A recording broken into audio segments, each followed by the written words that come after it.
First ఈ video చూడండి,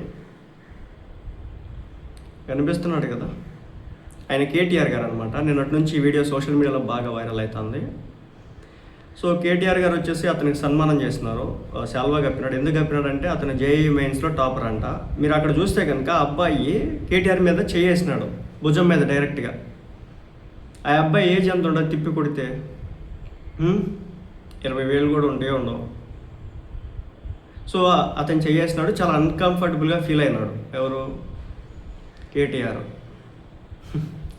so ఈ వీడియో నిన్నటి నుంచి వైరల్ అవుతుంది. కొంతమంది బీఆర్ఎస్ శ్రేణులు అయితే కనుక కొంత అసహనాన్ని వ్యక్తం చేయడం అయితే జరుగుతూ ఉంది. నిజం చెప్పాలంటే ఈ రోజున పరిస్థితి ఎలా ఉందంటే, చదువుతో పాటు సంస్కారం అనేది నేర్పించట్లేదేమో, లేకపోతే వీళ్ళు నేర్చుకోవట్లేదేమో.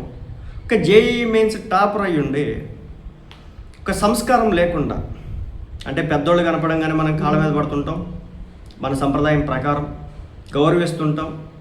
నువ్వు అని కూడా అనం, ఏకవచన సంబోధన కూడా చేయం మనం, బహువచనాలు మాట్లాడతాం. నువ్వుకు బదులుగా మీరు మీరు మీరు మీరు అని రెస్పెక్ట్ ఇస్తాం. అలాగే పేరు చివరన ఒకవేళ పలకాల్సి వస్తే గారు అని చెప్పేసి పెట్టడం జరుగుతూ ఉంటుంది. అంటే ఇదంతా కూడా చదువుతో వచ్చేది కాదు, పెంపకంతో వచ్చేది. ఎక్కడో అది కొంచెం లోపించిందేమో ఈ అబ్బాయి విషయంలో అనిపించింది. జేఈఈ మెయిన్స్ అయితే ఎవరికి తోపు, పైనుంచి దిగొచ్చినాడా? సో ఇతను ఒక్కడే జేఈఈ మెయిన్స్ టాపరా, ఇంకెవడో లేడా ప్రపంచంలో?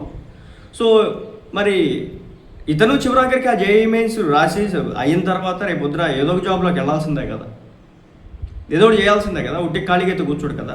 ఏదో పైనుంచి దిగొచ్చినట్టు ఇతని వ్యవహార శైలి, ఇతని బాడీ లాంగ్వేజ్ చూస్తూ ఉంటే పాపం కొంచెం కడుపు మండుతూ ఉంది. ఎవరు? బీఆర్ఎస్ శ్రేణులకు అంతకి. ఎందుకన్నా వీళ్ళని పిలిపించుకుంటారు మీరు? ఏమైనా ఉపయోగమా? వీళ్ళ వల్ల మనకు ఉన్నటువంటి వాల్యూ తగ్గుతూ ఉంది. వీళ్ళకి ఒక బాడీ లాంగ్వేజ్ లేదు. రెండోది, కొంతమంది అడుగుతూ ఉన్నారు, వీళ్ళు తెలుగు కాదు, నార్త్ బ్యాచ్. ఈ నార్త్ బ్యాచ్ని తీసుకొచ్చినాడు చూడండి, ఈ నార్త్ బ్యాచ్ వీళ్ళు. సరే, నార్త్ బ్యాచ్ సౌత్ బ్యాచ్ పక్కన పడితే, సో వీళ్ళు జేఈఈ మెయిన్ టాపర్స్ కావచ్చు, ఎంత అచీవ్మెంట్స్ అయినా ఉండొచ్చు, కానీ ఆ కుర్రాడు కేటీఆర్ భుజం మీద చేయి వేసి మాట్లాడడం మాత్రం పూర్తిగా తప్పు. కేటీఆర్ కూడా కాస్త అసౌకర్యంగా ఫీల్ అయినారు. అక్కడ వ్యక్తుల గురించి కాదు, వాళ్ళ అచీవ్మెంట్స్ గురించి కాదు, వయసు తారతమ్యం గురించి టాపిక్. పెద్దలకు ఏ పార్టీ గౌరవం ఇవ్వాలనే కనీస ఇంగిత జ్ఞానం నేరమని చదువు దేనికని చెప్పేసి ప్రజలు క్వశ్చన్ చేయడం జరుగుతూ ఉంది. మళ్ళీ చెప్తున్నా, మనకి రాజకీయ పరంగా ఉండొచ్చు, బట్ కేటీఆర్ అనే వ్యక్తి అతను రాజకీయాల్లో అతనికి ప్రత్యర్థులు ఉండొచ్చు, ప్రత్యర్థి పార్టీలు ఉండొచ్చు, అది డిఫరెంట్ సబ్జెక్టు. కానీ ఒక అప్రిషియేట్ చేయడానికి ఇంటికి పిలిపించుకొని అప్రిషియేట్ చేస్తే, ఇక్కడ సన్మానం ఎవరికి చేసినట్టుందంటే కేటీఆర్కి సన్మానం చేయించుకున్నట్టు ఉంది తప్ప ఆ వ్యక్తికి సన్మానం, జేఈ టాపర్కి సన్మానం చేసినట్టు లేదా ఆడ. మళ్ళీ చెప్తున్నాను, ఎందుకు ఇలాంటి వాళ్ళని పిలిపించుకుంటారు? ఎవడికి ఉపయోగం?